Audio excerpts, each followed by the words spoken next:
बिस्मिल्लाहिर्रहमानिर्रहीम।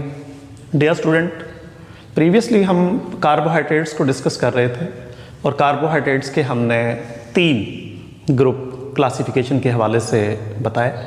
उनमें एक ग्रुप मोनोसेक्राइड, दूसरा ओलिगोसेक्राइड और तीसरा पॉलीसेक्राइड। इससे पहले हम लेक्चर में मोनोसेक्राइड्स को डिस्कस कर चुके हैं और आज हम कार्बोहाइड्रेट्स के दूसरे ग्रुप ओलिगोसेक्राइड्स को डिस्कस करने जा रहे हैं। Dear student, today our topic is oligosaccharides. Oligosaccharides क्या है? कॉम्प्लेक्स शुगर है। इससे पहले हम मोनोसेक्राइड के हवाले से बात कर चुके हैं, वो सिंपल शुगर थे। ये कॉम्प्लेक्स शुगर है। Can be hydrolysed into simple sugars. ये मजीद सादा शुगर में हाइड्रोलाइज्ड हो सकते हैं। टेस्ट के हवाले से लेस स्वीट इन टेस्ट है। इनका जायका मोनोसेक्राइड की निस्बत कम मीठा होता है। सॉल्युबिलिटी के हवाले से less soluble in water, monosaccharide की निस्बत ये पानी के अंदर कम हल होने वाले हैं।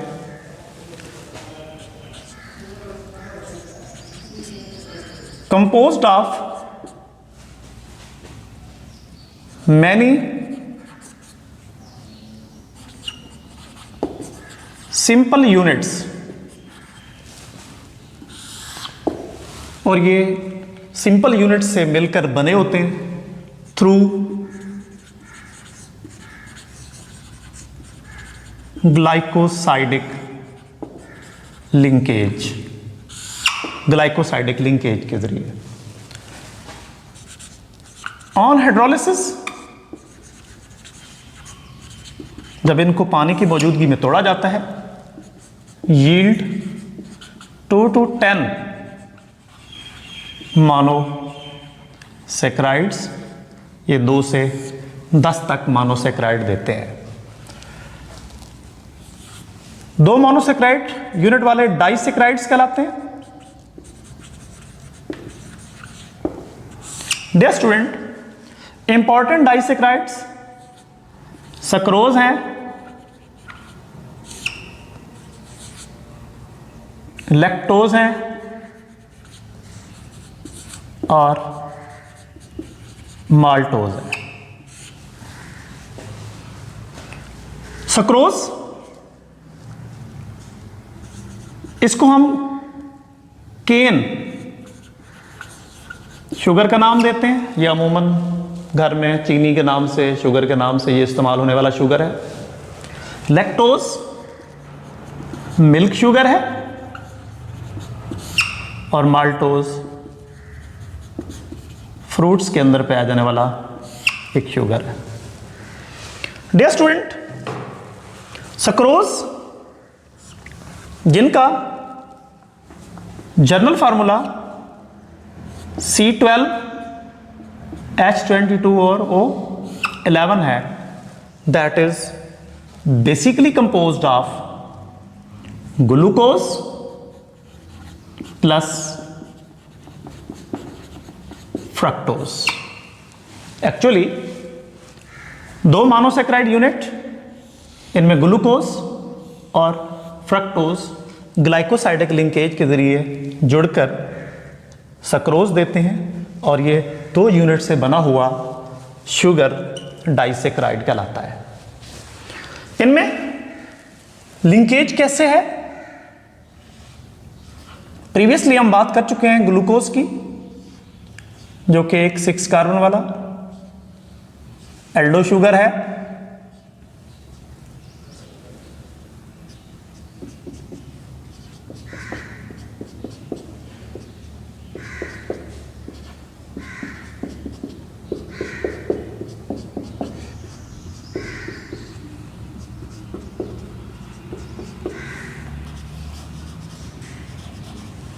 और फ्रक्टोज भी एक 6 कार्बन वाला शुगर है, लेकिन ये कीटो शुगर है।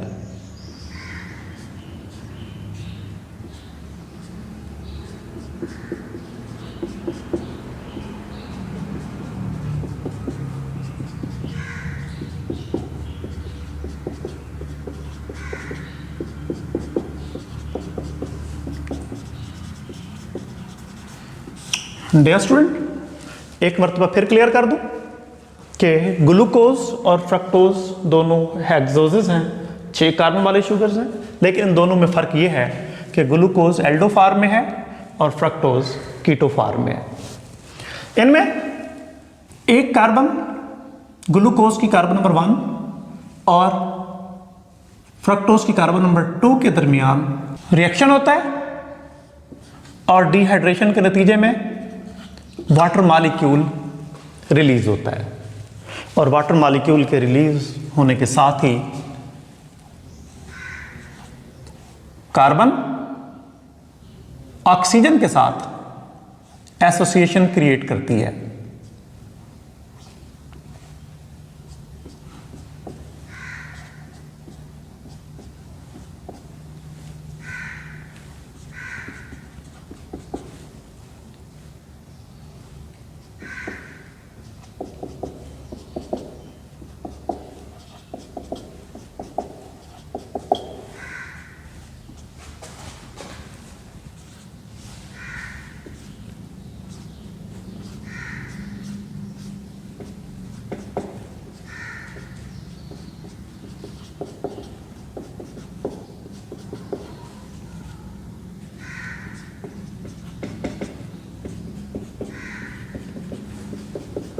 तो डियर स्टूडेंट, जब इसमें हाइड्रोजन और हाइड्रोक्सिल आयन रिमूव हो जाते हैं तो ये ऑक्सीजन इन कार्बन के दरमियान में एक एसोसिएशन क्रिएट करती है, और कार्बन टू ऑक्सीजन इस एसोसिएशन को हम नाम देते हैं ग्लाइकोसाइडिक लिंकेज।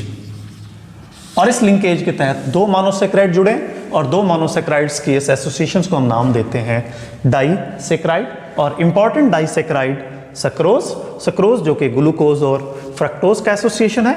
इसी तरह लैक्टोज जिसका फार्मूला है C12H22 और O11 जो कि बना हुआ है ग्लूकोज प्लस गलैक्टोज का।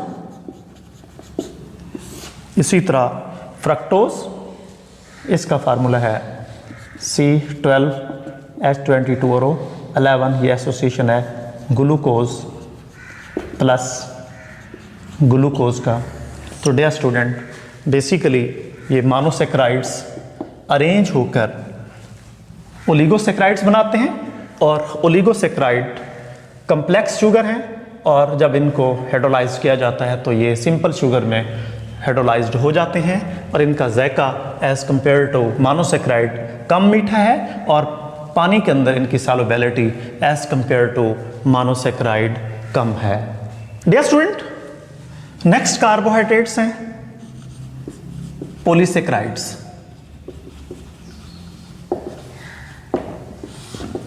पॉली जिस तरह नाम से ज़ाहिर है, मैनी यानी ये तमाम शुगर में हाईली कम्प्लेक्स शुगर है,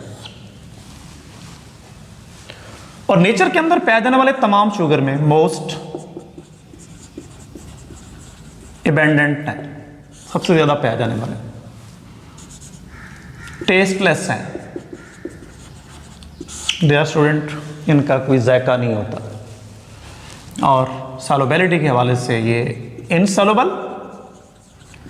और स्पेरिंगली सॉल्युबल इन वाटर है। डियर स्टूडेंट, मोस्टली तो पानी में ये हल होते नहीं है, अगर होते हैं तो बहुत ही कम मिकदार में ये हल होते हैं। इनके मॉलिक्यूल्स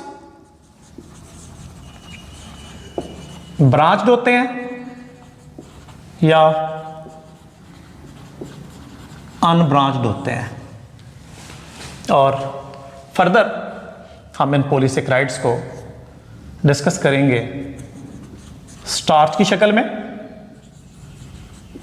ग्लाइकोजन की शक्ल में, सेलुलोज की शक्ल में, पैक्टिन की शक्ल में, इसके अलावा काइटिन की शक्ल में। तो डियर स्टूडेंट, जो इंपॉर्टेंट पॉलीसेकेराइड्स हैं उनमें स्टार्च है, ग्लाइकोजन है, सेलुलोज है, काइटिन है और पैक्टिन है। इनमें हम मेजर डिस्कस करेंगे स्टार्च को, ग्लाइकोजन को और सेलुलोज को। फर्स्ट ऑफ ऑल हम बात करते हैं स्टार्च की, that is store form of polysaccharides in plants. तो डियर स्टूडेंट, क्लियर करता चलूं कि एक्स्ट्रा जो कार्बोहाइड्रेट्स प्लांट के अंदर स्टोर होते हैं वो इन द फॉर्म ऑफ स्टार्च हैं फॉर एनिमल्स, क्योंकि उन प्लांट्स को जब एनिमल डाइट के तौर पे यूटिलाइज करते हैं तो बेसिकली उसके अंदर जो स्टोर फॉर्म में फूड होती है वो इन द फॉर्म ऑफ स्टार्च होती है। स्टार्च दो किस्म के हैं, एक है अमाइलोज स्टार्च और एक है अमाइलो पैक्टिन स्टार्च। अमाइलो स्टार्च अनब्रांच्ड है इनके मॉलिक्यूल, जबकि अमाइलो पैक्टिन इनके मॉलिक्यूल्स ब्रांच्ड है। इसके अलावा अमाइलो स्टार्च सॉल्युबल है इन हॉट वाटर, गर्म पानी के अंदर ये हल होने वाले हैं, जबकि अमाइलो पैक्टिन स्टार्च इनसॉल्युबल है in both hot and cold water. ये स्टार्च ठंडे और गर्म दोनों पानी में हल नहीं होते। Starch hydrolysed into simple sugars.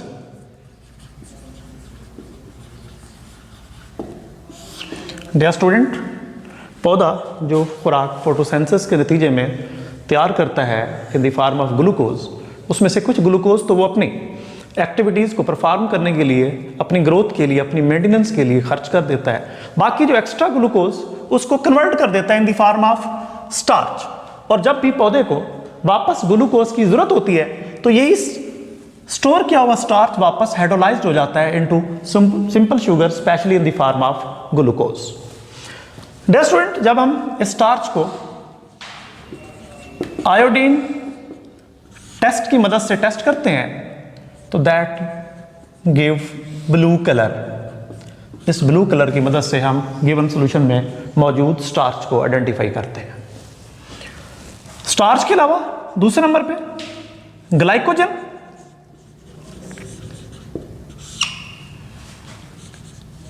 Store form of food,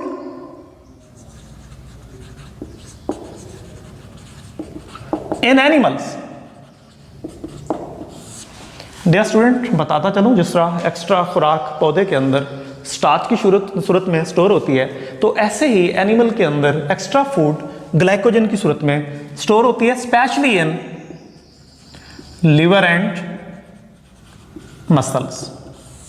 जब भी दोबारा ग्लूकोज की जरूरत पड़ती है तो यही स्टोर की हुई ग्लाइकोजन वापस हाइड्रोलाइज्ड हो जाती है इनटू ग्लूकोज।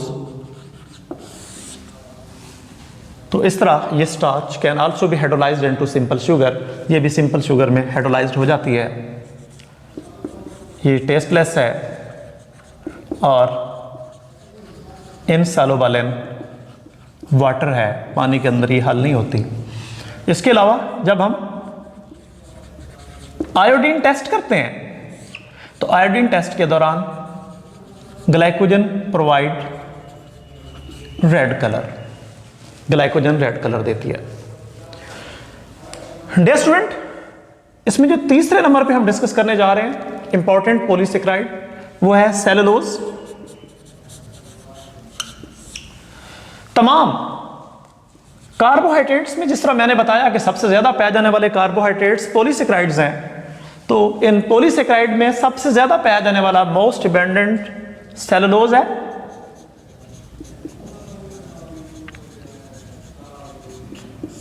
ये मोस्ट अबंडेंट है।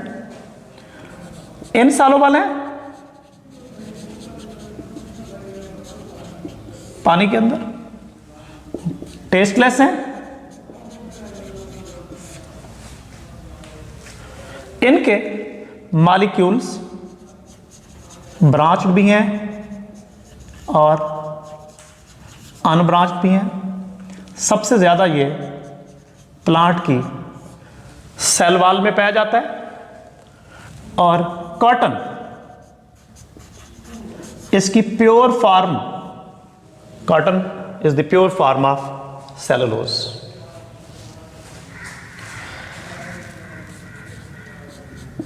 Human digestive system cannot digest the cellulose. इंसान इन सेलुलोज को हजम नहीं कर सकता। क्यों नहीं कर सकता? सेलुलोज को हजम करने के लिए डियर स्टूडेंट, नेचर ने कुछ माइक्रोब्स बनाए हैं, कुछ बैक्टीरिया हैं जो जानदारों की बॉडी के अंदर सिम्बायोटिकली रहते हैं और वो माइक्रोब फूड लेते हैं, इसके बदले में एक एंजाइम सेलुलेज बनाते हैं। This cellulase enzyme is actually essential for the digestion of, for the breakdown of cellulose. तो इंसान के अंदर इस किस्म के माइक्रो ऑर्गेनिजम्स नहीं पाए जाते।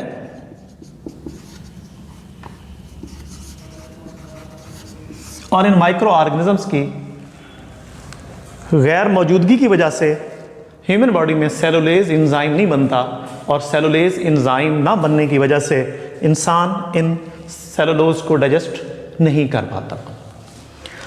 डियर स्टूडेंट, मैं बताता चलूं कि इंसान की बड़ी और छोटी आंत के जंक्शन पे अपेंडिक्स, एक फिंगर लाइक प्रोजेक्शन है, वो मौजूद है। लेकिन जो हर्बीवोर एनिमल हैं उनमें उस अपेंडिक्स के अंदर ये माइक्रोब मौजूद होते हैं और इन माइक्रोब की मौजूदगी की वजह से वो सेलुलोज को डाइजेस्ट कर पाते हैं। लेकिन इंसान के अंदर वो अपेंडिक्स वेस्टिजियल है और उसमें ये माइक्रोब ना होने की वजह से इंसान इन सेलुलोज को डाइजेस्ट नहीं कर पाता।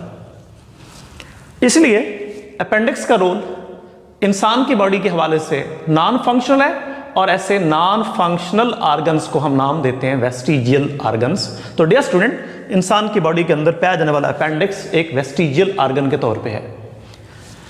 मैं बताता चलूं कि हमारी बॉडी में सेलुलोज हजम ना होने के बावजूद बहुत से और दूसरे प्रोसेस में अहम किरदार अदा करता है और हमारी डाइट में सेलुलोज शामिल है इन द फॉर्म ऑफ वेजिटेबल्स। सब्जियों की सूरत में हम पालक है, साग है या बहुत सी सब्जियां ऐसी पत्तों वाली या वो फाइबर्स फूड खाते हैं, तो उनके अंदर ये फाइबर डाइजेस्ट तो नहीं होते, लेकिन डाइजेस्ट ना होकर they actually involve in the improvement of our alimentary canal. ये हमारे निज़ाम इंतजाम को बेहतर बनाते हैं। डियर स्टूडेंट, जब हम आयोडीन टेस्ट करते हैं तो आयोडीन टेस्ट के दौरान स्टार्च गिव नो कलर, ये कोई कलर नहीं देते। तो iodine test is essential test to identify the important carbohydrates. तो इंपॉर्टेंट कार्बोहाइड्रेट्स में जो खास तौर पे पॉलीसेकेराइड्स हैं उनमें starch provide blue colour while glycogen give red colour and cellulose give no colour. Thank you very much.